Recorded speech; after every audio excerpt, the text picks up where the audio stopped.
if he was safe. And all I could think about is just getting down there and then concentrating each hour by each hour. Like as I approached, as the first building had just fallen, so I just started bleeding into the smoke. And just, it was like a snow blizzard. You just couldn't see in front of you. And I was trying to rollerblade, but it was so thick on the ground. I was like running, like I was jumping over things. And I came to a body on the ground, and I came down and I couldn't find a pulse. And I started to, I put his head back and I started to do CPR. I just started screaming, get an ambulance, get an ambulance. And then no one came, so I just started breathing into him. And when you do CPR, you don't know if you're killing them or if it's working or not, because he wouldn't breathe. He didn't start to breathe. So I just kept at it. I don't know what the time lapse was. It feels like I was doing it for 10 minutes, but it might have been 30 seconds. And then somewhere out of nowhere, EMS workers came with a stretcher and they grabbed him and they started CPR.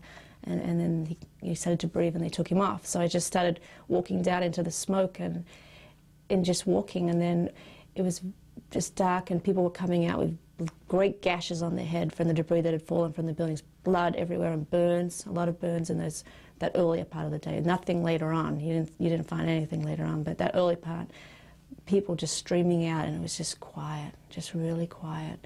And then I saw someone reaching out to me in this pile, and I ran over to the pile, and I reached and I was trying to pull their hand, and I pulled it, and then it's just like frames were missing, and I looked down and I had someone's arm in my hand. It was just an arm, and I just screamed and I dropped it and I just started to walk away from it.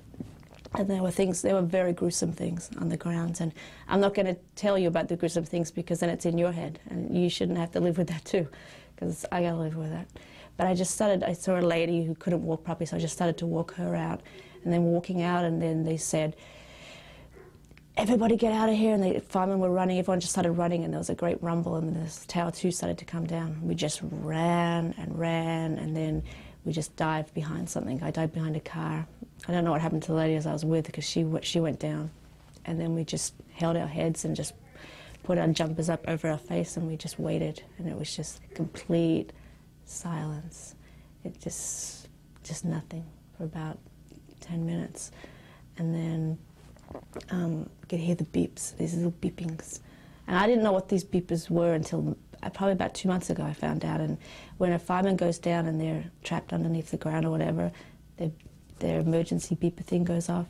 When they're still for about 30 seconds, it goes off. So that's all we could hear down there. It was just silence, but hundreds of beep, beep, beep, beep, beep, beep, beep, beep, beep, people that were trapped. So we just started to head out, and everyone was pushed north up to